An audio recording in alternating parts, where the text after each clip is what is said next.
কোথাও খোদ তৃণমূলের পঞ্চায়েত সদস্যারই জোড়া ভোটার কার্ড, তো কোথাও বিজেপির বুথ সভাপতির এনুমারেশন ফর্ম নিয়ে প্রশ্ন।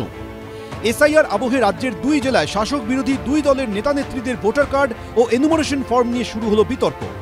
জেলা আলাদা, আলাদা 2টি ভোটার কার্ড, তবে ভোটার একজনই, তিনি আবার তৃণমূলের পঞ্চায়েত সদস্যা।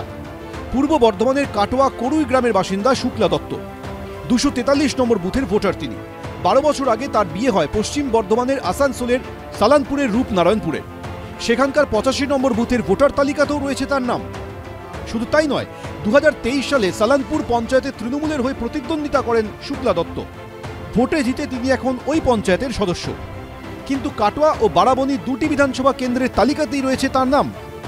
দুটো ভোটার কার্ড একটা মানুষের কি করে থাকতে পারে?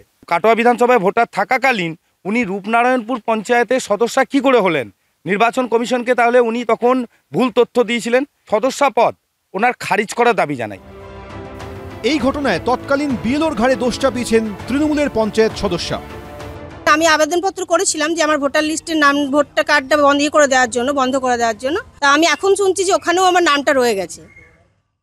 আপনি ওখানে ভোট দিয়েছেন? না, আমি ওখানে ভোট দিইনি। তো আমার ওখানকার বিএলও দোষ করেছে।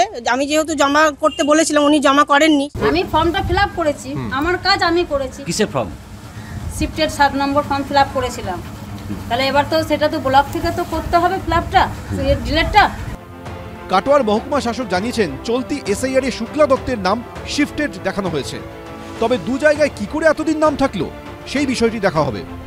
অন্যদিকে জলপাইগুড়ির খড়িয়া গ্রাম পঞ্চায়েতের বিজেপির বুথ সভাপতি জয় মণ্ডল, তার এসআইআর এর এনুমারেশন ফর্মে মা বাবার এপিক নম্বর নেই বলে অভিযোগ করল তৃণমূল। দেখা যাচ্ছে যে বিজেপির বুথ সভাপতি তিনি তার ডিটেলস কিছু দিতে পারছে না। প্রমাণিত হচ্ছে কারা বাংলাদেশি, কারা ঘুষপেটিয়া, কারা হলো রোহিঙ্গা। একই সুর স্থানীয় বিএলওর গলায়। ওনার শুধু ওপরে একটু ফ্ল্যাপ করেছে, বাবার নাম দিয়েছে, মার নাম দিয়েছে, ব্যাস আর ওনার নাম, মোবাইল নাম্বার, আধার নাম্বার, ব্যাস। এপিক নাম্বার ওগুলো কিছু দেয়নি। আপনি চেয়েছিলেন? বলছি, বলে কি নেই আমার কাছে। যখন আমাকে ইনকোয়ারি আসবে, ইনকোয়ারিতে ডাকবে, তখন আমি আমার যত আমার নথিপত্র আছে তখন আমি ওইগুলো জমা দেব। সিএতে আমি অ্যাপ্লাই করছি। সব মিলিয়ে রাজ্যে এসআইআর চলাকালীন শাসক বিরোধী 2 দলের নেতা নেত্রীদের নিয়ে অভিযোগ, পাল্টা অভিযোগের পালা চলছেই। রাজা চট্টোপাধ্যায়, রানা দাস, কৌশিক গাতাইত, এবিপি আনন্দ। এবিপি আনন্দ, এগিয়ে থাকে, এগিয়ে রাখে।